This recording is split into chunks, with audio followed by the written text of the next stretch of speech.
On our first day, we will free the DCI. We will free the KRA from state capture. Siku 1000 zake Daktari William Samoei Arap Ruto.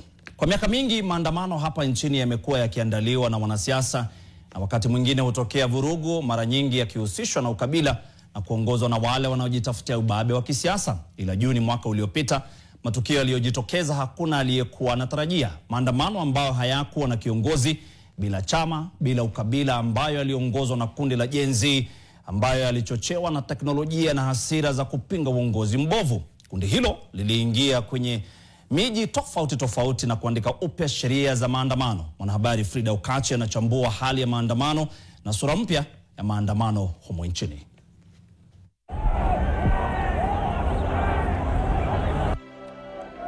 Kwa kipindi kirefu, maandamano ya kila mwaka hapa nchini huwa sehemu ya siasa. Hii ni tangia kwenye msukumo wa kutafuta demokrasia ya vyama vingi hapa nchini hadi pale miaka 2000 wakati wa maandamano ya vita baada ya uchaguzi.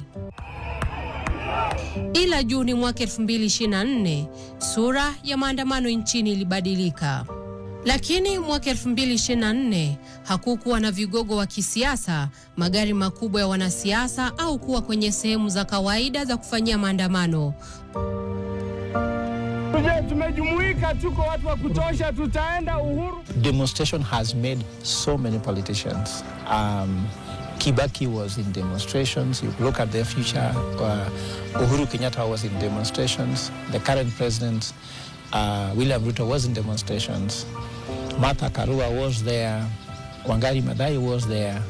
I would tell you to tell me any successful politician, and I would tell you one that has been very good in demonstration. Msukumo huo ulisitisha shughuli mbalimbali nchini. Mambo ya kawaida yaliwekwa kando. La hasha, yalitupiliwa mbali kabisa kutokana na hesabu rahisi walizofanya wenyewe. Hapa hakukuwa na alama ya usawa. Mitaani vijana wa kawaida walitekeleza maandamano hayo pamoja na Wakenya wa kawaida. Hakukuwepo na msukumo wa uaminifu wa kisiasa, mbali ni hasira ya pamoja.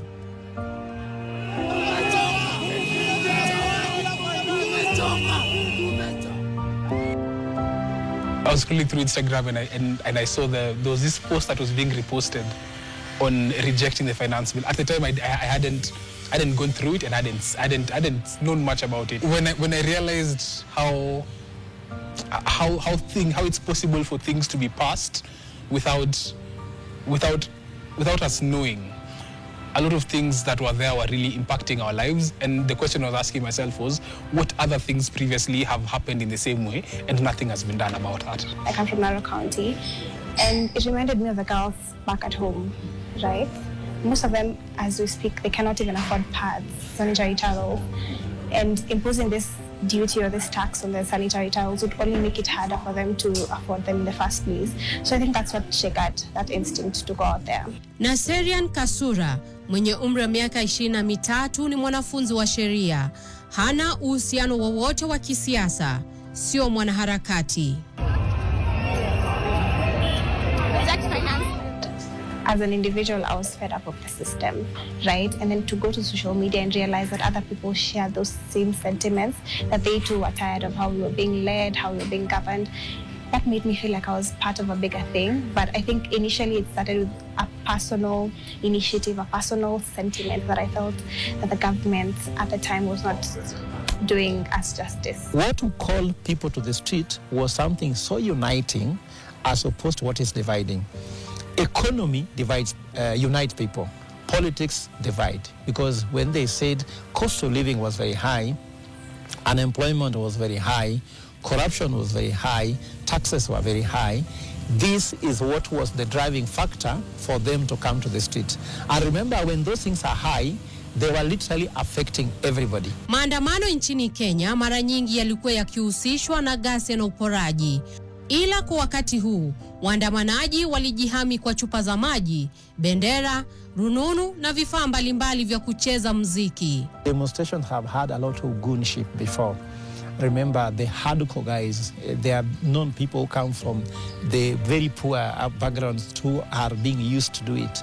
And with the June 25th, you saw the middle class, the upper class, the young and the people who actually their parents have the means.